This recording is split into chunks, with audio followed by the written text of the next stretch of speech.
Hello, possibility seekers. It's me again. We're back. And as usual, we have an awesome guest. Today, I have with me Teresa J.W. Bailey. She's a CFP and a CDFA. Let me tell you a little bit about Teresa. She's president and senior wealth strategist at Waddell and Associates. Teresa J.W. Bailey serves as the president of Waddell and Associates. She joined Waddell in July of 2017 and was named Director of Development in January of 2019. She was named President of the firm's Nashville operations in 2022. Before joining W&A, Ms. Bailey became partner at a newly independent, nationally recognized advisory practice before the age of 30. So that gives you a sense of who we have with us today. From the start of her career, Ms. Bailey has been tenacious, roll up her sleeves, and identifies clients' and company needs. Proactively teaching herself how to implement processes that address those needs has given her a knack for overcoming challenges and embracing malleability within her work. That's one of the reasons she's here. With over 17 years of experience in the finance industry, she's known for enriching her clients' financial worlds, innovating her firm's ability to respond to an ever-changing marketplace, as we all know, and sharing her thoughts on the evolution of the financial services industry and its approach to, ladies and gents who are listening, women, entrepreneurs, and creatives. She is a former chair of the Greater Memphis chapter of the Financial Planning Association and the Programs Committee for the Nashville chapter of the Private Directors Association. Teresa's been featured in CNBC, NBC, American City Business Journals, and so many more to name. She's a passionate advocate for women entering the financial planning field and was named one of Memphis Business Journal's top 40 under 40 in 2016. In 2022, she was named finalist for RIA's Intel's Advisor of the Year, Think Advisors Luminaries Thought Leadership Awards, and was a Rising Star of the Year honoree for the Wealth Management Wealthies Awards. Woo! Most recently, she was named a Spring 2023 awardee of the Exceptional Women's Alliance, known as EWA, which we will talk about in a little bit. She graduated from the University of Memphis with a Bachelor of Business Administration degree and an emphasis in corporate finance. She also holds certifications such as the Certified Financial Planner, the CFP, which we all know and love, and is also a certified divorce financial analyst. She is also an Exceptional Woman awardee. You will agree with me when I introduce my friend, Teresa. Teresa, welcome. Thank you, Monique. Thank you so much for having me. It was good. It was good. I was like, let me not trip on any of those words, please. First of all, I just told you that I love your name. It's fabulous. I think it's just, with a name like Teresa J.W. Bailey, you got to be a kick-ass woman. So there we are. And here you are. Badass, kick-ass. We love it. So I have to ask you, wealth management, how did you get into that? Oh, goodness. So several things coming together, but I think the most bottom line reason I ended up in wealth management is I lost my scholarship. Tell us more. Lost my scholarship and thought, well, I'm going to be taking on debt, so I should probably learn about money. So what happened? Where were you? What transpired there? Well, I was raised by my father, single father. My mother passed away when I was young. And, over the course of time, my sister moved away and it really was just me and my father. And he needed a kidney transplant towards the end of my high school years, beginning of college. So I was completely distracted by learning, the ins and outs of peritoneal dialysis. And so ended up, staying close to home for college, had a great scholarship, and the school was very, very patient with me. But just at a certain point, I needed to pause for a semester, lost my scholarship and really had to figure out, what to do next. So I couldn't have used Google. It wasn't around yet. I think Ask Jeeves. Yes. Remember way back, what degrees can you make the most money with? And finance popped up on the search results. So, a couple different things coming together. I graduated and went to work with a firm who had just moved from a big wirehouse, and I'm a bit of an entrepreneurial gal. So I jumped in and just started working at the bottom in operations. Oh, operations is such a thankless job. But you learn everything you need to know about every part of a business when you start there. So that is so true. That is so true. So one of our clients is the Loan Syndication Trading Association, now known as the LSTA. And they just did an operations conference for the first time in years. And it's like nobody wants to spend money on their ops people. But meanwhile, they can make or break you. Like, are you dumb? Yeah. Yeah. It's wild. It's definitely given me the perspective to build an amazing team here in Nashville. Without that operational experience of really feeling what it's like to make a mistake or not have an answer, and have the client service, client facing team, putting them in a position where they don't have information they can trust, or maybe technology broke down, there was nothing you could do about it, and just sort of having to live in that within the firm. A lot of life experience learned. Wow. So, what happened with your dad? We have to kind of unpack that first to make sure that he was okay. Well, yeah, he ended up right before, like 2 weeks before we started dialysis, he got a transplant. So that happened. And then I learned so much about how to manage someone who's taking, probably 20 to 30 pills a day. So that explains your love and passion for wellness. I think you and I have talked about that a little bit, and I could see why the genesis of that was this. Absolutely. And ultimately, he was diagnosed with lung cancer in 2016 and passed in 2018. And, but he had many, many years with his kidney. And, if that hadn't have happened, he wouldn't have had a very good quality of life. So ultimately, anytime you have anti-rejection medicines, something like cancer is just much harder for your body to fight off. So yeah, lots of lesson learned in that path too. So wellness is high priority in my household. Yeah, absolutely. Yeah, my dad passed at 65 from mesothelioma, so I kind of get and that's you can't cure that. You can just look and go, well, maybe you shouldn't have smoked. That didn't help you, and maybe you should have worn a mask when you were doing the demolition. But hindsight's 2020, as we always say, and that kind of brings us to you are an advocate and a proponent of women and bringing them up and through success, as I see everything that you do and everything that you post, and it's great. You were an awardee and a member of a few women related groups. You have the Exceptional Women's Alliance, and you won the and Wealth of the Women. I wanted you to kind of explain what those organizations do and how you kind of got there, and what you want to tell our listeners about those groups. Yes, the Exceptional Women Alliance is a wonderful organization created by Lorraine Siegel. And her vision is really to bring together women that are in leadership roles across the United States and give them a true place to experience, share. We talk about aspects of our business life, but truly it's meant to be, a supportive, wonderful network of women helping each other. So there are lots of CEOs, lots of CMOs, presidents of organizations. And I love it because these are the women that can have a tremendous amount of impact within large organizations and small organizations and all the women that they employ. And truly also educating the men. A lot of men aren't really aware of what it's like for a woman in business, today and in prior generations. So it's a lovely, wonderful organization. And then Wealth of a Woman is my business that is my passion project for creating content for women.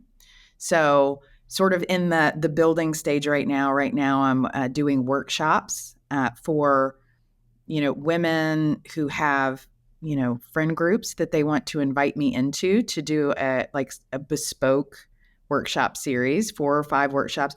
Just it's like a shame-free environment to talk about money, ask questions, just us gals. And, dinner parties, we tend to talk about everything. We don't talk about money though. But I've uncovered what I believe to be the reason for that. And it all stems back to coverture law. And coverture law was really, as this country was founded, women were covered under coverture law until the 1960s, and our identity was replaced with our husband's identity. We became one. So for all these generations, our mothers, grandmothers, great-grandmothers weren't allowed to individually own many assets, and even their credit history was combined with their husbands. So there's a reason that we don't know everything. We didn't really have any women in the generations above who were teaching us. So I am on fire to educate women about this, to get rid of the shame. I have, entrepreneurial female clients who know their business numbers inside and out. And when we move to their personal balance sheet, they completely shut down. And they say things to me like, well, I don't know anything about money. How can that be true? That cannot be true.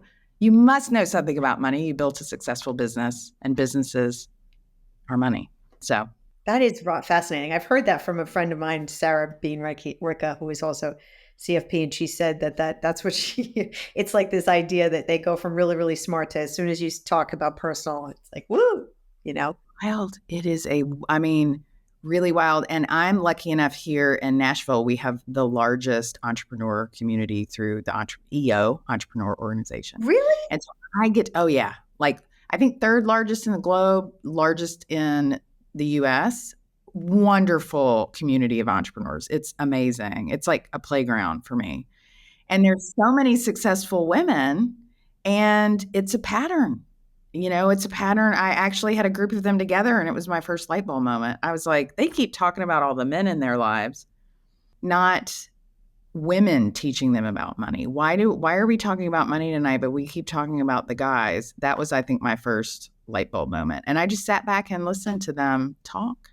And it was, I've learned a lot from the entrepreneurial women in Nashville. Amazing group. Really? So unpack this for us. When you say creating content, I'm fascinated because you know me. I love this stuff. This is great. I feel like we should merge our workshops at this point. Now they can learn life and finances at the same time. So maybe I have a thought about that, my workshop in September. But so tell me more about what you mean by creating content. So you're educating them with information about? Coverture law, the great wealth transfer for women. Women stand to control by 2033 the majority of the investable wealth in the nation, which is wild since this is the 50th anniversary that we have been allowed to have credit in our name without a male cosigner. 50 years. Wait. Put a pin on that and repeat that slowly for people to listen to, because this is insanity.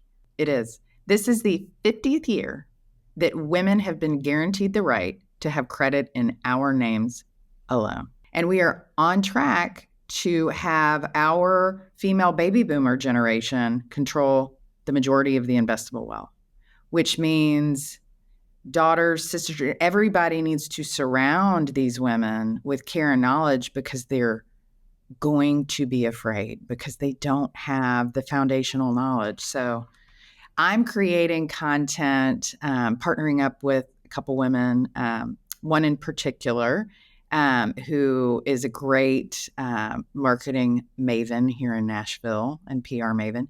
And we're going to take the workshops that I've been doing with all these friend groups and turn them into, weekly newsletters. I'm not the best at social media. I have 200 followers. It's me and my kid. I need somebody to help me figure out how to really get the information out there. But I see so much. I have so many conversations. I really want to help women really, open up, learn more, help each other, and not have so much shame around their financial knowledge. It is a shame we have so much shame. Right? Somebody said it's women, men will, as an example, men will go for the job they know they're not really equipped or qualified for, and they just go for it. Women will wait till they know they're qualified for a job and then approach it.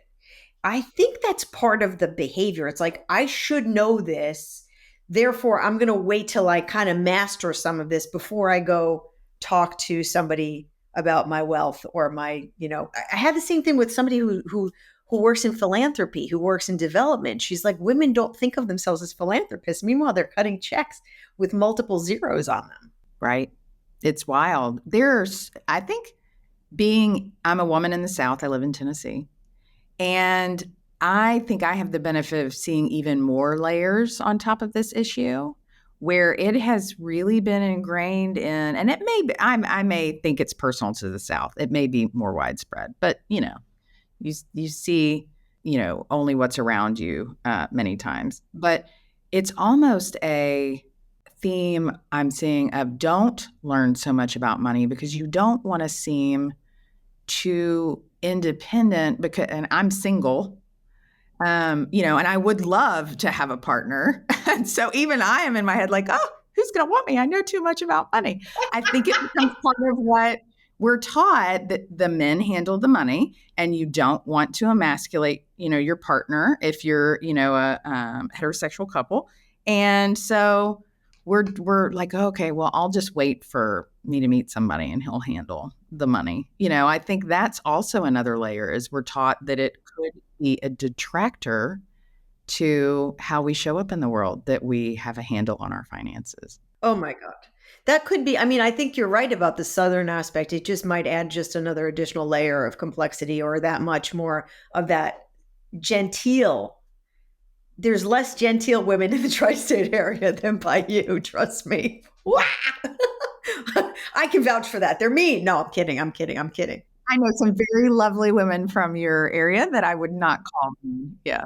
Present company included. But I think there's this note. Remember when they did the studies about the little boys and the little girls and who piped up, who answered the teacher and who raised their hands and didn't get called on, and this idea of, wait to be called on to speak. And then the boys typically didn't. And then the boys were answered and the girls were told to wait their turn. So this dynamic, this behavior has been ingrained for a very long time. Not that we're going to remake history, but it seems like in every aspect of life that you unpack for behavioral differences between women and women, you see that same thing. I'm going to go for the job that I know I'm not qualified for, the hell with it, versus I'll wait till I'm fully qualified to even apply. I'm going to wait my turn, raise my hand, wait to be called on before I speak up, versus I don't. I'm not going to say I know anything about money because that might be off-putting to somebody or threaten somebody's manhood. Did I say that? I didn't say that out loud because I don't try to curse on the pod. I try my best. But it's this idea that, you know what? My attitude is I would never want you to dumb yourself down because I think that's a disservice that you would be doing to yourself. And frankly, the partner that wants you to be stupid about money is not your right partner. Oh, for sure. Well, now you're in wealth management. It would be ridiculous to think that you would be anything but brilliant about that. But that's ridiculous. It is. But I see it all the time. If you think about what I'm doing all the time, I am in meetings, almost like a therapy session with husbands and wives, and we're talking about money. So I'm a woman who's had her own experience with, men around me and how we all talk about money and how they talk about money. And then I'm watching, interpersonal dynamics between a married couple, what's said, what's unsaid, what's happened at home come into the room. And I see things that give me so much hope. And then I see things that remind me that we still have so far to go in helping women have a voice out in the world, but also in their homes. Is that why you became a certified divorce financial analyst? I did. The pattern, that was very early in my career. I kept seeing clients come to me after the divorce was done and the documents were final and the assets were divided. And the attorneys worked their tails off to get these cases done, but they are not financially trained. And the attorneys that do really great work happen to come with a CPA often attached. So they have the accounting background. But even when you have an attorney who has been trained in accounting, that's not the same as financial forecasting. They have areas of the industry that they don't keep up with, changes in Social Security law, really understanding what rate of return to use per investment asset. So there is a huge area of the market where more CFPs could become certified divorce financial analysts. There's just quite a bit more work to do in educating the attorneys that we're not taking billable revenue from them. We are increasing their client satisfaction. And if you increase your client satisfaction, you will increase your referrals. Exactly. Yeah, it is a hard life out there for a CDFA. So I carry mine still to help, women I come in contact with, but I definitely don't hang a CDFA shingle out there. It's very intense. I'll bet. I would imagine, in financial services, those who are listening may not know this term, the centers of influence, the COIs. If your centers of influence are female practitioners like the lawyers, doctors, Indian chiefs, et cetera, CPAs, it makes it a lot easier for you to have those conversations more, I would imagine, I don't know, earlier on in the process, hopefully. Oh, yes, absolutely. If I can come in and offer guidance as the conversations are happening on how assets will be divided, it makes for a much better experience throughout the whole process. Perfect. So that is a masterclass, people listening.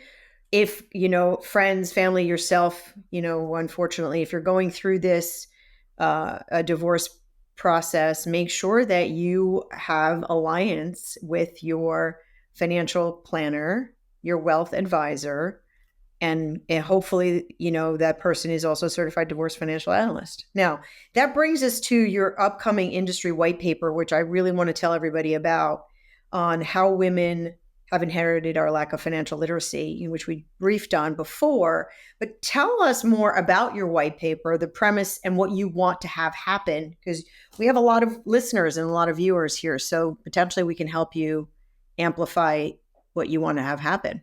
I've been speaking with a lot of women, and it's easy for women to understand how coverture law has impacted them once, with a couple slides, couple images. I've created a timeline of here's 1060 AD, kind of when it started, and here's 1960 when it ended. And there's a lot of generational trauma to women that have happened in the in-between, right? Our great grandmothers, if we lived in the Northeast and in your part of the country, typically, it'd be great grandmothers, if you were a widow, you were awarded none of the estate. It all went to your sons. And if you were a good mother, they would take care of you. Think about that. Like if suddenly all your children had all your money that you and your husband had, cultivated together, there's so much trauma that has come from all of this. And I think as women, we see it, we think about it, we're shocked for days, weeks, months, whatever, but it's kind of easy for us to latch onto. This industry white paper is me speaking to an audience of, if it's going to the wealth management industry, it's men, and it's typically going to be white male, and between the ages of, I think it's 45 to 65 at this point is the majority. So this is my, sort of explanation, uncovering of the details of it, how it's impacted women, because my hope is that not only can we bring more women into the wealth management profession, but we can also educate men to see the fact that it's an industry created by men, for men. The language is for men. We're going to beat the market. Got to get that alpha. I mean, it's so not appealing to a woman like me. I've tried to leave this industry so many times. I'm like, this is not for me. I don't know if you do Enneagram, but I'm Enneagram 4. Like, there's no reason that I should be in this industry. So where should you be, Teresa Bailey? Gosh, I should be an artist, living out of a van somewhere. But but she likes nice things. So yeah, I do like nice things, and I love to tell stories. I just do it with numbers, financial story. There you go. That is so I submit that you are creative because you are a storyteller through, you're right, through numbers, but also like you can create the future story of the person that's in front of you. Yeah, I love it. Like when I am creating the presentation to share with someone about their financial life, it's like, catnip for me. I just love it. Yeah, it lights you up, right? Because you're like, listen, if we do this, this, and this could be you. Like, wow. Yeah, yeah. So I want this white paper to bring everybody together. I love men, love them. Yeah, I was raised by I'm a Southerner, so I said raised by my daddy. Like, just have nothing against men. And I don't know if you've seen the Barbie movie, but I was in the theater watching it with my 12-year-old, and I like kind of teared up a little bit in the scene at the end where the Kens are all storming the beach and the women are taking the vote, and kind of regaining control. And it was a light bulb moment for me. Like if the Kens hadn't gotten so angry about all of it and been fighting, who knows where we would have ended up. We would have had both groups, in that moment of the vote. So it was a huge light bulb to me of the time for anger has passed. We are where we are. Now it's about bringing men and women together to understand why, their wives and their sisters and their daughters have these blank eyes when they start talking about alpha and, what happened in the stock market today. That's a lot of, what I hope the white paper helps uncover, because for you to geek out on it is really, when you look at the statistics, it's pretty rare. You're a unicorn. I think I was wired a little strangely. Well, I've learned it might be because of your, I don't know what your lineage was, but I've learned that it is related. I see a lot of one woman I know who her parents came here from Poland not too long ago. When I started talking about coverture law and all this, she looked at me like she had no idea why women wouldn't have a good financial grasp. So yeah, so you're right about that. So I think my immigrantitis is a completely different context and lens from which I come. And ironically and coincidentally, both my grandmothers and my great grandmother on one side and my grandmother on the other side were entrepreneurs way ahead of their time. Like my great grandmother on my mom's side ran a horse trading business, right, in Spain. And my grandmother, French Algeria, my dad's side, ran hotels and restaurants, single mom, like killer badass. And so, and he always used to say, "Oh, you're your grandmother."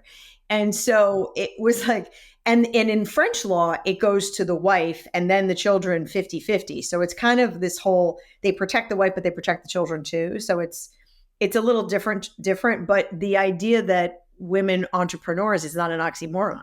I've read so much great content about, even in colonial America, women, if they weren't left the estate, they went and they started their own business. And then they were struggling to get themselves labeled as there was femme covert if you were married, and there was femme sole. But if you were a widow, you could have a very difficult time going back to femme sole, and you really needed a femme sole legal status to run your business. So it has been a crazy little world out there that women are not informed on. We don't know because there's so few books. Let me tell you, I have researched this to death.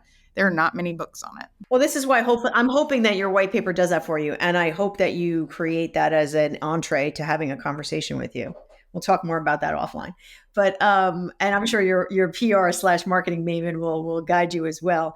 The thing I wanted to talk about was you have a lot of knowledge and advice on estate planning. And I wanted to just kind of have the audience listen to just top level things that you want them to take away. I have this great handout that you provided to me, which hopefully we can have as a download link on your on the show notes.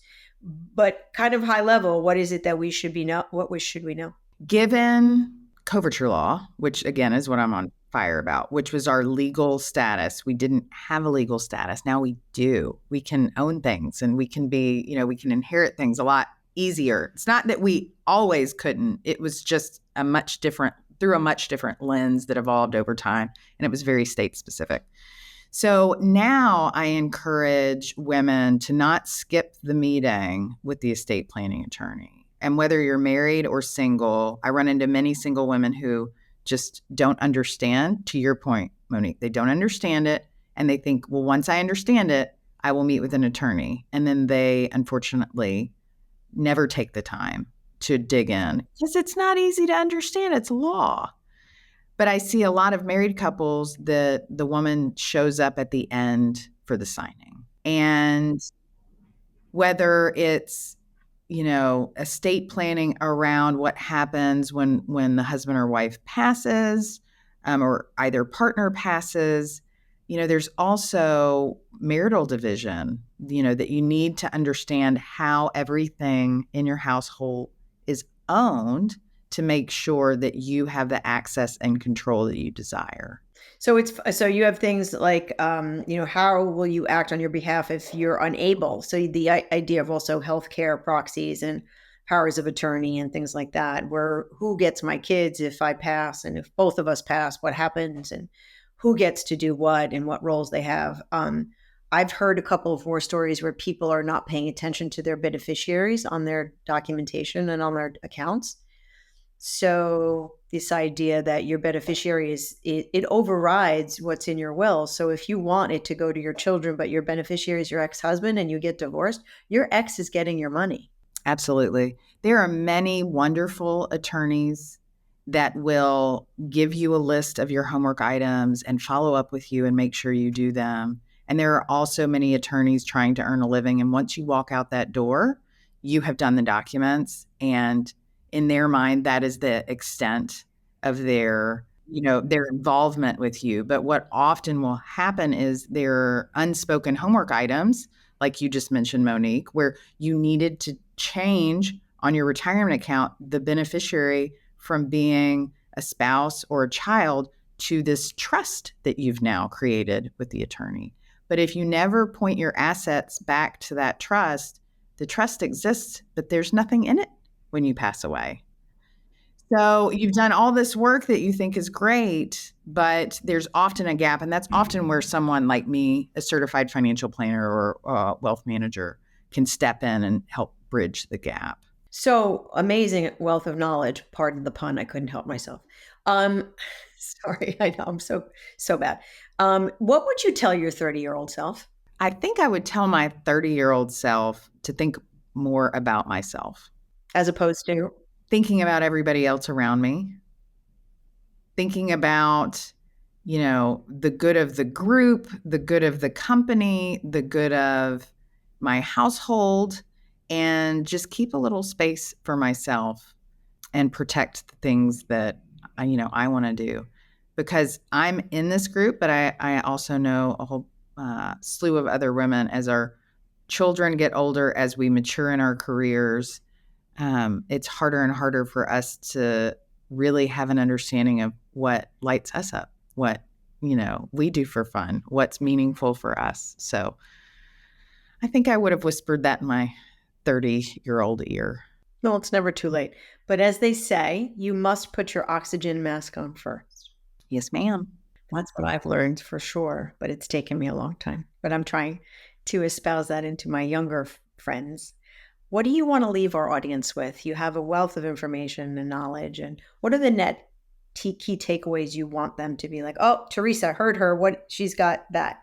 Well, I would love to leave an estate planning takeaway. And I think the thing that I would love every woman, every man, anyone listening to remember is slow down with your estate planning attorney and tell the story of what is in the document.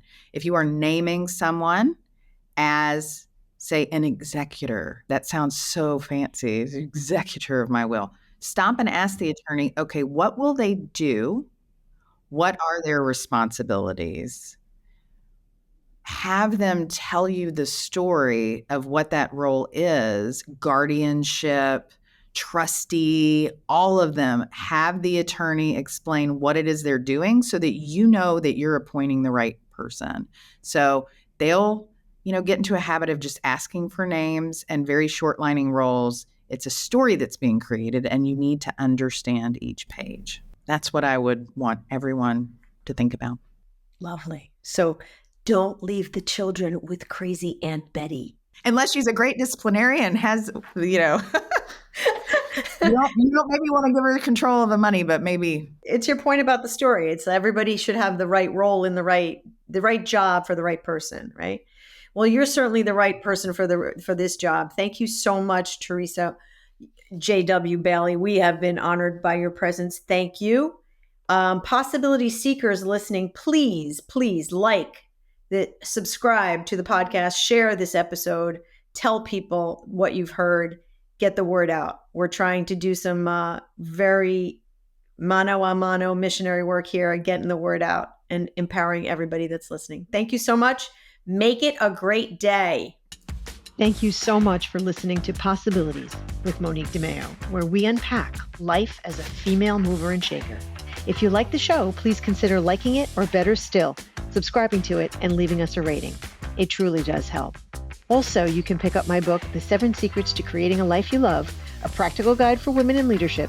You can find the book, other episodes of this podcast, and how to stay in touch at MoniqueDeMeo.com. DEMAIO.